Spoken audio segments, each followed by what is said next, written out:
Bonjour tout le monde et bienvenue dans votre nouvelle guidance thérapeutique de la semaine. Alors aujourd'hui, comme d'habitude, je vais vous demander de choisir entre le cadre blanc ou le cadre vert et nous allons pouvoir commencer par la première thérapie, donc le cadre blanc. Je vous dis à tout de suite, groupe 1. Bonjour groupe 1. Alors vous, c'est drôle, vous êtes tombé sur la colère. Alors pourquoi c'est drôle? Parce que toute la semaine passée, j'ai fait tout un tas d'articles sur ce thème-là. Donc si jamais vous voulez creuser un peu plus, vous pouvez vous référer aux publications que j'ai fait la semaine dernière. Bon bah voilà, bon en voilà une émotion qui n'est pas très appréciée.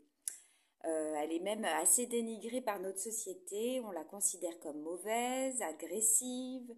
Elle souligne la rage, la haine. Mais pourtant cette colère, elle n'est pas. C'est une émotion en fait comme les autres, hein. Et si elle existe, c'est pas pour rien. Elle est ni moins bonne ni meilleure en fait que les autres, mais elle parle d'un réel besoin. Donc c'est pas je dirais pas que c'est une émotion négative. Elle n'est pas agréable, mais elle l'est pas toujours parce que elle peut aussi être très libératrice en fait. Et elle nous aide à avoir le courage nécessaire de certains actes. En psychanalyse, on dira que la colère, c'est un état de tension interne qui est parfois puissant et qui vise à nous décharger de façon pulsionnelle. En psychotraumatologie, on va dire que, comme toutes les autres émotions, la colère, elle s'est invitée dans notre système nerveux au cours de l'évolution parce qu'elle nous permettait de mieux réagir à notre environnement. Donc la colère, elle peut se décliner en plusieurs intensités.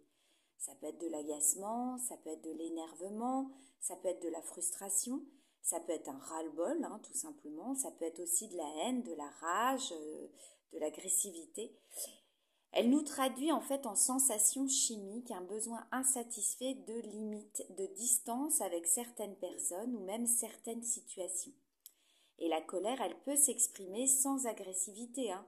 Ça peut être sans des cris même, hein. La société, elle nous a habitués à confondre les deux. Mais c'est bien différent, hein. Faut pas faire l'amalgame. Donc, est-ce que vous vous sentez en colère?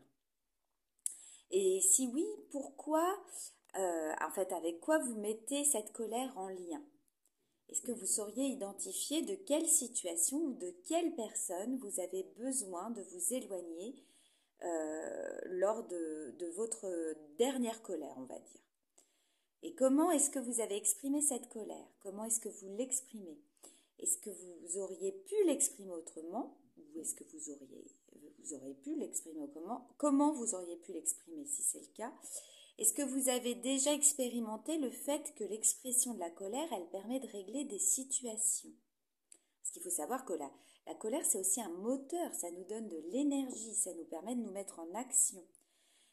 Comment vous réagissez à la colère des autres? Est-ce que vous arrivez à comprendre quelles limites ils ont besoin de mettre quand ils expriment de la colère? Voilà, groupe 1. Bon, bah alors c'est toute une thématique. Je vous souhaite une bonne thérapie et je vous dis à la semaine prochaine.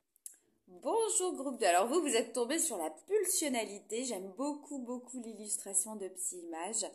Vous avez ce personnage, quand on parle de pulsion, on le voit complètement. Il est même à l'envers tellement il est parti en pulsion.